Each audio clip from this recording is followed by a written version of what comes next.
Assalamualaikum warahmatullahi wabarakatuh. Saya Adina Lina Aprilia dari kelas 12 IPA 5 dan partner Saya Nurhaidewi dari 12 IPA 5. Kami akan membicarakan atau berdebat tentang teori evolusi dari Harun Yahya dan Darwin. Saya akan membawakan teori Harun Yahya dan Ayu akan membawakan teori Darwin. Dimulai dari Ayu. Teori Darwin adalah teori seleksi alam pada abad ke-19. Teori ini menyatakan bahwa semua makhluk hidup adalah keturunan nenek moyang yang sama yang mengalami modifikasi. Namun menurut Harun Yahya, seleksi alam itu tidak dapat menghilangkan organ dan menambahkan organ baru pada makhluk itu, juga tidak dapat mengubah makhluk itu menjadi spesies lain. Berbeda dengan Darwin yang beranggapan bahwa spesies saat ini merupakan dari spesies sebelumnya, Harun Yahya beranggapan bahwa setiap spesies itu berbeda dan memang sengaja diciptakan oleh Tuhannya.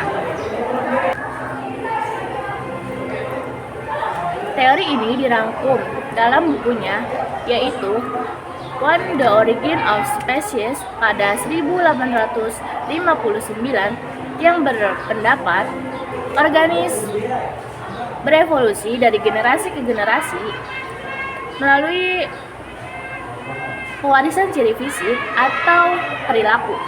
Namun seperti yang kita tahu, sosok Harun Yahya ini merupakan penentang keras dari teori Darwinisme melalui teori bantahannya yang disebut Kareonisme Islam.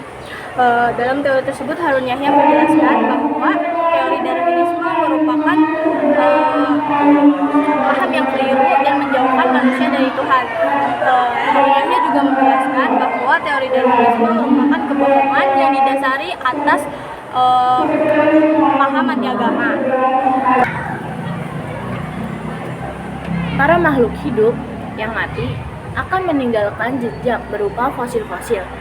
Dari fosil-fosil itulah Darwin melakukan penelitian, namun penelitian itu gagal. Ia maka berkesimpulan setiap makhluk hidup berasal dari makhluk yang bersel satu, kemudian membelah diri dan berkembang.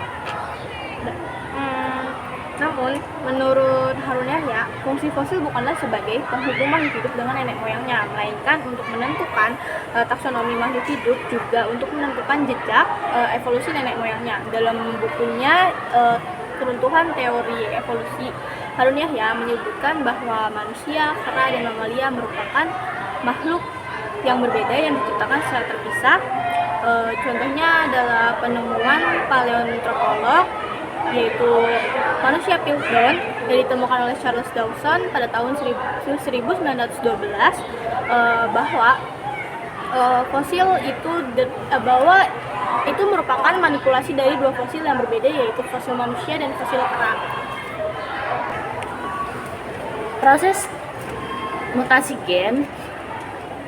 genetik dari nenek moyang yang sama mengakibatkan terjadinya proses evolusi dan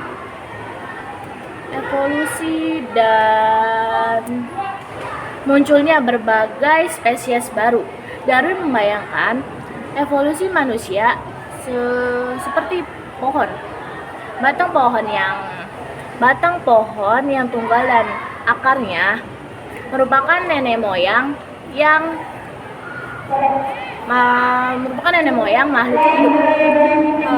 Mengapa mutasi tidak bisa dijadikan bukti pendukung evolusionis menurut Harun Yahya? Yang pertama, karena efek samping dari mutasi itu berbahaya. Lalu yang kedua, mutasi tidak dapat menambahkan informasi baru pada DNA suatu organisme. Lalu yang ketiga, agar dapat diwariskan pada generasi selanjutnya, maka mutasi harus terjadi pada sel-sel reproduksi suatu organisme tersebut. Sekian dari kami. Wassalamualaikum warahmatullahi wabarakatuh.